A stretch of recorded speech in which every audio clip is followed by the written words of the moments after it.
Assalamualaikum warahmatullahi wabarakatuh. Perkenalkan, nama saya Evnur Kafifah. Saya akan menerangkan tentang keterampilan mengajar 2, yaitu program remedial, pengayaan, dan pengelolaan kelas. Yang pertama, program remedial. Dalam Kamus Bahasa Inggris, kata remedial berarti berhubungan dengan perbaikan. Dengan demikian, yang dimaksud pengajaran remedial adalah suatu bentuk pengajaran yang bersifat perbaikan atau pengajaran yang membuat menjadi baik. Dalam belajar mengajar, guru melakukan pengajaran dengan tujuan agar siswa dapat belajar secara optimal. Yang kedua, konsep pokok pembelajaran remedial. Nah, ini mengenai kedudukan pembelajaran remedial dalam proses pembelajaran.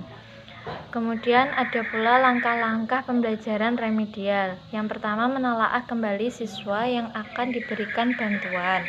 Yang kedua, alternatif tindakan. Yang ketiga, evaluasi pengajaran remedial. Tujuannya yaitu diharapkan 75% taraf penguasaan level of mastery ini dapat tercapai. Kemudian yang keempat, melalui pendekatan pengajaran remedial. Ini pendekatannya terbagi atas 3. Yang pertama, pendekatan pencegahan atau preventif. Yang kedua, pendekatan penyembuhan kuratif. Yang ketiga, pendekatan perkembangan development.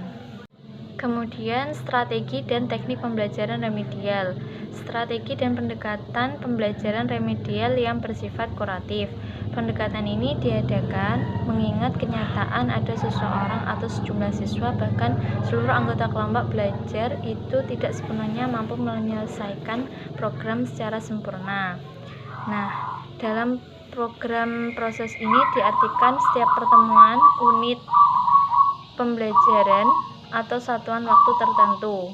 Jadi sasaran pokok dari tindakan ini adalah agar siswa yang prestasinya rendah diusahakan dapat suatu saat dapat memenuhi kriteria keberhasilan minimal.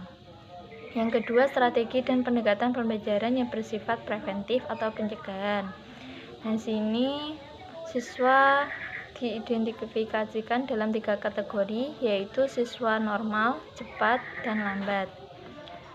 Dalam ketiga perkiraan tersebut, setidaknya ada 3 teknik pembelajaran yang bersifat remedial. Yang pertama itu layanan kelompok belajar homogen, yang kedua pembelajaran individual, yang ketiga layanan pembelajaran secara berkelompok. Kemudian yang ketiga, strategi pendekatan pembelajaran yang bersifat pengembangan. Pendekatan ini merupakan upaya yang dilakukan guru selama proses belajar mengajar berlangsung atau during teaching diagnostic. Sasaran pokok pendekatan ini agar siswa dapat mengatasi hambatan-hambatan atau kesulitan-kesulitan yang mungkin dialami selama proses belajar mengajar. Kemudian yang kedua, mengenai program pengayaan. Program pengayaan adalah kegiatan yang diberikan kepada peserta didik yang keterampilan atau pemahamannya lebih cepat dalam menerima materi yang diberikan. Biasanya dalam kelas itu dapat diterapkan pembelajaran tuntas. Kondisi yang sebaliknya dari program remedial adalah akan selalu ada peserta didik yang lebih cepat menguasai kompetensi yang ditetapkan. Adapun cara yang ditempuh, pertama, pemberian bacaan tambahan atau diskusi yang bertujuan memperluas wawasan bagi kompetensi dasar tertentu. Yang kedua, pemberian tugas untuk melakukan analisis gambar, bacaan, dan sebagainya. Yang ketiga, memberikan soal-soal latihan tambahan yang bersifat pengayaan. Yang keempat, memantau guru membimbing teman-temannya yang belum mencapai ketuntasan. Yang ketiga, program pelaksanaan kelas. Yang pertama, keterampilan yang bersifat preventif. Ini dapat ditunjukkan dengan sikap tanggap. Kemudian yang kedua, membagi perhatian. Guru harus mampu membagi perhatian ke semua peserta didik. Yang ketiga, memusatkan perhatian kelompok. Yang keempat, memberi petunjuk-petunjuk yang jelas kepada para siswanya tentang materi apa yang disampaikan. Kemudian menegur. Yang Selanjutnya, memberi penguatan. Perilaku peserta didik ini, baik yang positif maupun negatif, perlu memperoleh penguatan. Perilaku positif diberikan penguatan agar perilaku tersebut muncul kembali. Kemudian yang negatif diberikan penguatan dengan cara memberi teguran atau hukuman agar perilaku tersebut tidak terjadi kembali.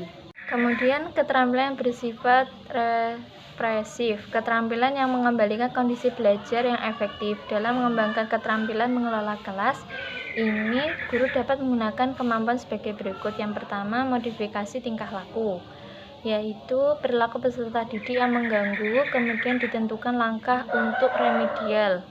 Dalam hal ini, guru dapat menempuh cara-cara yang baik. Yang kedua, pengelolaan kelompok. Dalam menangani masalah pengelolaan kelas, guru dapat memanfaatkan pendekatan masalah secara berkelompok. Yang ketiga, menemukan dan memecahkan tingkah laku yang timbul dari masalah yang ada. Guru dapat melaksanakan beberapa cara untuk mengendalikan tingkah laku yang mengganggu. Misal yang pertama, menyadari sebab-sebab perilaku itu muncul, dan yang kedua, menemukan pemecahannya.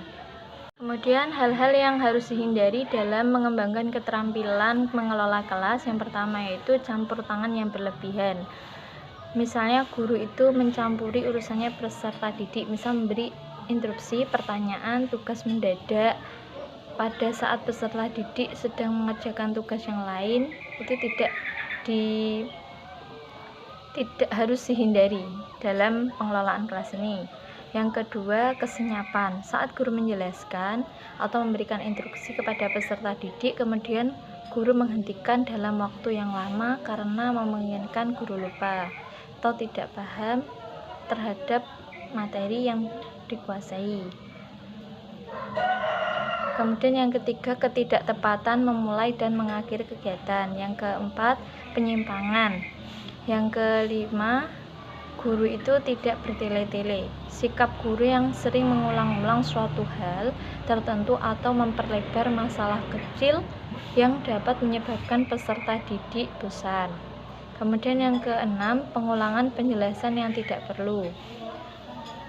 Ada kalanya seorang guru itu memberikan penjelasan dan tidak mengulang-ulang penjelasan tersebut, sehingga keadaan kelas disampaikan peserta didik atau peralangan itu yang disampaikan itu tidak bosan.